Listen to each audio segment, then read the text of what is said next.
ننا خطیب للکار شہید، ننا خطیب للکار علامہ احسان الہی ظہیر شہید رحمت اللہ علیہ، انہاں دے انداز نال، انہاں دا لہجہ، انہاں دا انداز، محترم طلحہ ساجد صاحب حافظہ اللہ تعالی تساں احباب دے سامنے بڑے خوبصورت انداز نال 10 تو 15 منٹ دے درمیان خطاب فرمان گے۔ السلام علیکم ورحمۃ اللہ وبرکاتہ۔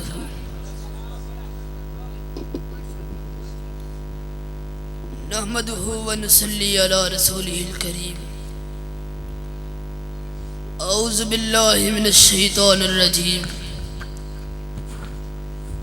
بسم اللہ الرحمن الرحیم۔ ورفعنا لک ذکرک۔ آج کے اس عظیم الشان سیرت امام الانبیاء کانفرنس میں میں نبی کی سیرت کے چند پہلوؤں پر روشنی ڈالنے کا ارادہ رکھتا ہوں، کیونکہ نبی کی ساری سیرت کا احاطہ کرنا بہت مشکل ہے، اس لیے رب کائنات نے رحمت کائنات کو ابتدائے نبوت سے لے کر آخری ایام تک لمحے لمحے کے لیے مومنوں اور مسلمانوں کے لیے اس کائنات میں نمونہ اور اسوہ بنا کر جلوہ کر کیا۔ اس لحاظ سے آپ کی سیرت کے ہر پہلو کو اپنی نگرانی میں استوار کیا، تاکہ آنے والی نسلیں آپ کی سیرت کی روشنی میں اپنی زندگیوں کو درست کر سکیں، معاملات دنیا کے ہوں یا آخرت کے، یا معاملات کاروبار سے متعلق، لین دین، تجارت، معاشرت، اقتصادیات، عمرانیات، اخلاقیات، سیاست، عبادت، زہد اور ریاضت، کوئی بھی پہلو ہو، رب قدوس نے ان تمام پہلوؤں میں حضرت محمد رسول اللہ صلی اللہ علیہ وسلم کو ایک کامل اور مکمل دستور حیات دے کر اس پر گامزن فرما کر مابوس فرمایا، بلکہ نبوت سے پہلے بھی خالق کائنات نے آقا دو جہاں کی تربیت کا خصوصی انتظام فرمایا۔ اس لیے کلام پاک میں ارشاد فرمایا عالم یجد کا یتیما فآویٰ۔ اے میرے محبوب، دنیا والوں کی پرورش تو ان کے ماں باپ کرتے ہیں، لیکن میں نے آپ کی پیدائش سے پہلے ہی آپ کے باپ کے سایہ شفقت کو آپ کے سر سے اٹھا لیا۔ آنکھ کالی، ماں نے آدم کا سفر اختیار کر لیا، تھوڑا سا آگے بڑھے، دادا نے اپنی آغوش میں لیا، ان کو بھی بلاوا گیا۔ یہ سب کچھ ایک انتظام کے تحت، تاکہ کوئی یہ نہ کہے کہ محمد رسول اللہ صلی اللہ علیہ وسلم کی پرورش ان کی ماں نے کی ہے، ان کی دادا نے کی ہے، ان کے باپ نے کی ہے۔ فرمایا عالم یجد کا یتیما فآویٰ۔ اے میرے محبوب، ہم نے آپ کی تربیت کا انتظام آپ کی پیدائش کے فوراً بعد اپنے ذمہ لیا۔ یہ اہتمام اس لیے کیا گیا جتنے نبی جتنے رسول اس کائنات میں جلوہ گر ہوئے ان سب کی نبوتیں ایک خاص مقام اور ایک مخصوص زمان تک محدود تھی۔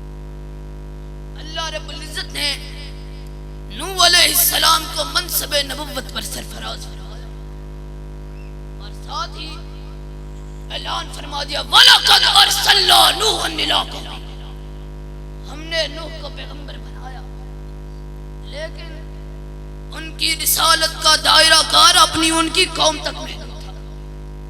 پھر فرمایا وَإِلَىٰ ثَمُودَ أَخَاهُمْ صَالِحًا، صالح نبی لیکن وہ صرف قوم سمود کے لیے تھے۔ اور پھر فرمایا وَإِلَىٰ مَدْيَنَ أَخَاهُمْ شُعَيْبًا، ہم نے مدین کی طرف شعیب کو اپنا نبی بنا کر بھیجا۔ اور پھر اللہ کے عالم کا قرآن بتاتا ہے، فرمایا وَإِلَىٰ عَادٍ أَخَاهُمْ هُودًا، ہم نے ہود کو پیغمبر بنایا لیکن ان کی پیغمبری صرف قوم عاد کے لیے تھی، غیر عاد کے لیے آپ کی رسالت کو ماننا لازمی اور ضروری نہ تھا۔ حضرت موسیٰ اللہ کے جلیل القدر نبی اور عظیم المرتبت رسول تھے، آپ کو بھی پیغمبری بخشی گئی لیکن آپ کی دعوت بھی بنی اسرائیل کے لیے تھی۔ امام کائنات نے ارشاد فرمایا کلما خلق نبی خلف،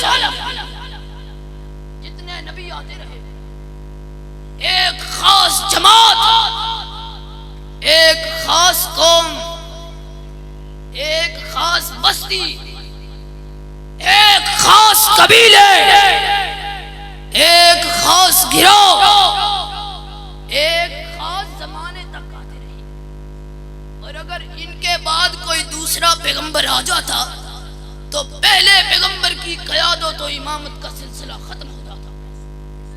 لیکن جب اللہ خالق کائنات نے منصب نبوت پر اس شخصیت کو سرفراز فرمایا جن کا نام نامی محمد بن عبداللہ ہے صلی اللہ علیہ وسلم، تو کائنات کے رب نے پہلے دن ہی سے ان کو یہ سند امتیاز عطا فرما دی۔ فرمایا قل یا ایھا الناس انی رسول اللہ الیکم جمیعا، لوگو میں نہ عربوں کا پیغمبر، میں جزیرہ عرب کی طرف مبعوث نہیں کیا گیا، میں نہ عجم کا پیغمبر، بلکہ جتنی کائنات موجود ہے جب تک میری قیادت و امامت کا اعتراف نہ کرے گی اللہ کے ہاں قبولیت حاصل کر سکتی نہیں۔ اور آج وہابیاں خوش ہو جاؤ اگر اس کائنات میں نبی کے سچے ساتھی کوئی ہے تو وہ تم ہو، کیونکہ اوروں نے اپنی رہنمائی کے لیے اوروں سے رشتے استوار کر لیے اور ہم نے اوروں کے چہرے دیکھ کر اپنی آنکھوں کو بند کر لیا اور کہا سب کچھ خدا سے مانگ لیا تجھ کو مانگ کر، سب کچھ خدا سے مانگ لیا تجھ کو مانگ کر، اب اٹھتے نہیں ہیں ہاتھ میرے اس دعا کے بعد۔ اللہ ہمیں اس نگاہ کی ضرورت ہے جو محمد الرسول اللہ صلی اللہ علیہ وسلم کے چہرے کو دیکھ کر کسی اور چہرے کی تلاش میں نکلے، ہم اس نگاہ کو چاہتے ہیں۔ اور لوگوں اسی باس کا وعدہ دیتے ہوئے میرے قائد علامہ شہید نے کہا تھا رحمت اللہ علیہ، کہا نہ میرے رب کا کوئی شریک، نہ میرے رب کی صفات کا کوئی شریک، نہ میرے رب کا کوئی شریک، نہ میرے رب کی صفات کا کوئی شریک۔ اور میرے قائد نے کہا اسی طرح نہ ہی مصطفیٰ کا کوئی شریک، نہ اس کے اوصاف کا کوئی شریک۔ اور ہائے میرے قائد تیری کس وقت یاد آئی؟ لوگوں دھماکے کے بعد جب ہسپتال میں موجود تھے، ماں نے پوچھا بیٹا درد کہاں محسوس ہوتا ہے؟ ہاں اماں درد تو بڑے ہیں لیکن بتلائے نہیں ہے۔ کہیں تحفظ ختم نبوت کا درد، کہیں مسلک کی آبیاری کا درد، کہیں مسلک کی حقانیت کا درد۔ اور لوگوں بڑے وائز بھی دیکھے، بڑے لیڈر دیکھے، بڑے کمانڈر دیکھے، بڑے عالم دیکھے میرے قائد، لیکن تیری خوشبو نہیں ملتی، تیری للکار نہیں ملتی، تیرا انداز نہیں ملتا۔ اور لوگوں ہزار لیڈر، لاکھ جنرل میرے قائد کی چوٹی کے نوک کے برابر نہیں۔ کیوں؟ لاکھ ستارے ہر طرف ظلمت شب جہاں، اور ایک طلوع آفتاب دشت و چمن سار سار۔ اور میرے قائد نے نبی کی سیرت پر اپنی زندگی کو قربان کیا۔ اور میرے قائد علامہ حبیب الرحمان یزدانی، جب تک سورج چاند رہے گا، ہاتھ کھڑے کر کے، جب تک سورج چاند رہے گا، تک سورج چاند رہے گا، جب تک چاند رہے گا علامہ تیرا نام رہے گا، جب تک سورج چاند رہے گا علامہ تیرا نام رہے گا۔ ننھا خطیب طلحہ ساجد صاحب ماشاءاللہ۔ میرے قائد علامہ حبیب الرحمان یزدانی کو خنجر مارے۔ میرے قائد وہ لوگوں وہ سیرت جس کو بیان کرتے ہوئے حضرت جابر نے فرمایا یا صاحب الجمال ویا سید البشر من وجهك المنیر لقد نفر القمر لا يمكن الصلاة کما کان حقه۔ بعد از خدا بزرگ تو ہی قصہ ہے مختصر، اور اس کا حسن کہ جس کے بارے میں حضرت جابر نے کہا تھا کہ لوگوں ایک چاندنی رات میں چاند کے حسن میں محو صحرائے عرب میں چھٹتی ہوئی چاندنی کے سحر میں مسحور میں اپنے آپ کو عجب طرح کی کیفیات میں مبتلا پاتا تھا کہ چاندنی چڑھتی ہوئی، آسمان پہ چاند مسکراتا ہوا، ریگزار عرب کو سنہری لباس پہنائے ہوئے، اس کی رونائی نے، اس کی زیبائی نے، اس کی دلربائی نے مجھ کو جکڑ کے رکھ دیا۔ کہا بے اختیار میرے قدم کچی چھت والی مسجد نبی کی طرف اٹھے، میرے قدم اس طرف بڑھے۔ میں اپنی سوچوں میں گم چاند کی خوبصورتی کے بارے میں سوچ رہا تھا کہ مسجد طیبہ کے دروازے کے سامنے رکے، کیا دیکھا کہ سینے مسجد میں آمینہ کے یتیم نے سرخ چادر اوڑھی ہوئی ہے۔ کہا نگاہ آسمان کے چاند کی طرف پلٹی، اور پھر پلٹی تو مدینے کے ماہ تمام پہ پڑی، تو بے اختیار ہو کے کہا آقا من وجهك المنیر لقد نفر القمر، چاند کو بھی اگر حسن ملا ہے تو تیرے چہرہ پرانوار سے ملا ہے۔ چاند کی کیا خوبصورتی اور اس کا حسن جس کے بارے میں حضرت حسان نے کہا تھا وَأَحْسَنَ مِنْكَ لَمْ تَرَكَتْ وَيْلِ وَأَجْمَلَ مِنْكَ لَمْ تَلِدِ النِّسَاءُ خُلِقْتَ مُبَرًّا مِنْ كُلِّ عَيْبٍ كَأَنَّكَ قَدْ خُلِقْتَ كَمَا تَشَاءُ۔ آقا میں تیرے چہرے کا حسن کیا بیان کروں، میں تیرے چہرے کا حسن کیا بیان کروں؟ ایسا معلوم ہوتا ہے کہ تو رب کے پاس کھڑا تھا اور کہہ رہا تھا اللہ مجھ کو ایسا بناتا چلا جا، تو کہتا چلا گیا رب بناتا چلا گیا۔ اس کا چہرہ ہم نے اس کو اپنے دل میں بسایا ہے، ہم نے اپنے دل کی دھڑکنوں میں اس کو سمویا ہے۔ ہم نے کہا اللہ سن لے، سر کا مالک تو ہے، دل کا مالک مصطفیٰ ہے، اور ہمارے پاس سر اور دل کے سوا کوئی دوسری چیز ہے ہی نہیں۔ تیسرا وہ تلاش کرے جس کو سر اور دل کے سوا پیٹ کی ضرورت ہو۔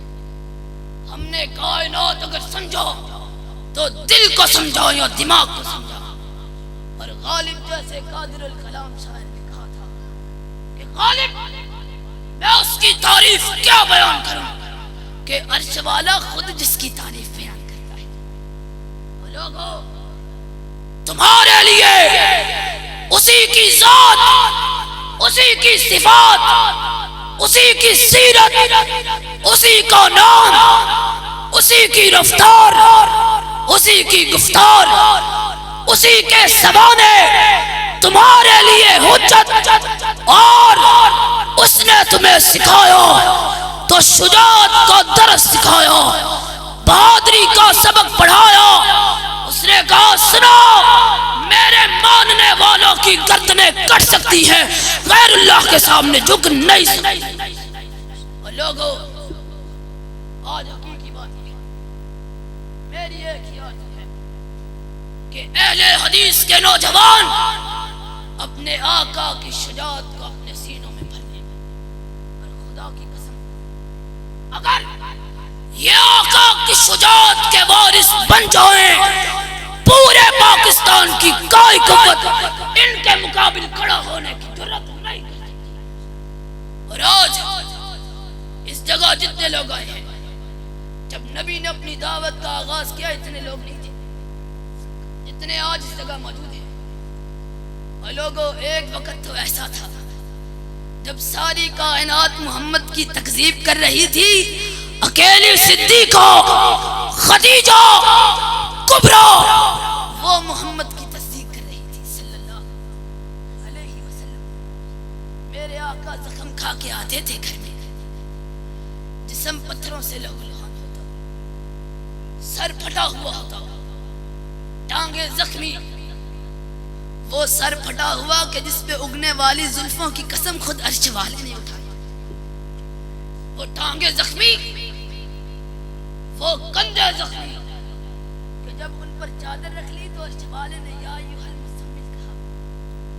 وہ لوگوں وہ قدم زخمی کہ جب میرے آقا بے بسی کے عالم میں مکے سے نکلے تو عرش والے کی غیرت کو جلا لایا، فرمایا لا اقسم بہذا البلد وانت حل بہذا البلد۔ محبوب مجھے تیرے اٹھتے ہوئے قدموں کی قسم، وہ دن آنے والا ہے کہ جب تیرے قدموں کی ٹاپ کے سامنے روم و ایران کے دل پارا پارا ان کے پتے پانی ہو جائیں گے۔ وہ محمد صلی اللہ علیہ وسلم، دنیا نے کبھی ایسا بہادر آدمی دیکھا ہے؟ اور لوگوں وہابیوں آج چھوٹی چھوٹی باتوں میں گھبرا جاتے ہیں۔ وہابیوں میں کہتا ہوں جب دل میں ملال آئے مدینے والے تاجدار کو دیکھ لیا، ہائے اللہ کاش ہم کپڑے کی وہ ٹاکیاں ہوتی جو خدیجہ الکبریٰ نبی کے زخموں پہ رکھا کرتی تھی، کاش ہم وہ پتھر ہوتے جو آقا کے قدموں کو چھوما کرتے تھے، کاش ہم بھی اس دور میں ہوتے اور اپنے آقا کے چہرے کو دیکھ کر جہنم کو اپنی آنکھوں پہ حرام کر دیتے۔ کتنے خوش نصیب تھے وہ لوگ جن کو میرے آقا کے رخ زیبا کو دیکھنے کا شرف حاصل۔ لوگ کہتے تھے محمد اکیلے ہو صلی اللہ علیہ وسلم۔ لوگوں ہاں وعدہ کرو اور جب تک زندہ ہے اور مصطفیٰ کی سیرت پر جان قربان کرتے رہیں گے. ہاتھ اٹھا کے وعدہ کرو جب تک زندہ ہے مصطفیٰ کی سیرت پہ جان قربان کرتے رہیں گے. اور وہ تھا کہ جب چلتا تھا جبریل اس کی رکاب تھامتا تھا. وہ تھا کہ جب نگاہ آسمان پہ ڈالتا تھا تو قبلہ تبدیل ہو جاتا تھا. وہ تھا کہ جب اس کے دل سے ہوک اٹھتی تھی تو کائنات بدل جاتی تھی. وہ تھا کہ جس کی حرکتوں کو رب نے قرآن کے حروف بنایا تھا. وہ تھا کہ جس جگہ اس نے دعا مانگی تھی رب نے اس کو جنت قرار دے دیا تھا. وہ تھا کہ جس جگہ وہ خود لیٹا تھا وہ روضۃ من ریاض الجنہ بن گیا تھا. وہ تھا آج اپنے آپ کو اس سے بھی زیادہ گراتر بنا لیا ہے تم نے. اگر اس نے مارے کھائے تھی تو تمہارا جسم کوئی کنزل کا تو نہیں بنا. اور لوگوں ہاتھ اٹھا کے وعدہ کرو اور جب تک زندہ ہے مصطفیٰ کی سیرت پر جان قربان کرتے رہو گے. ہاتھ اٹھاؤ کوئی بازو نیچے نہ رہے. اللہ تو گواہ ہو جاؤ کہ یہ وہ لوگ ہیں جنہوں نے تیرے مصطفیٰ کی سیرت پر کٹ مرنے کا عزم کیا تھا. ہاتھ اٹھاؤ کوئی بازو نیچے نہ رہے اور یہ عزم کرو کہ ہم نے ہر دور میں تقدیس رسالت کے لیے وقت کی تیز ہواؤں سے بغاوت کی ہے چھوڑ کر سلسلہ رسم سیاست کا فسوق وقت ایک نام محمد سے محبت کی ہے. وآخر دعوانا ان الحمدللہ رب العالمین. ماشاءاللہ جزاک اللہ خیر. ماشاءاللہ للکار علامہ شہید رحمت اللہ تعالی علیہ ان کے انداز میں محترم ننا خطیب طلحہ ساجد صاحب تقریر خطاب فرما رہے تھے سیرت مصطفیٰ کے حوالے سے.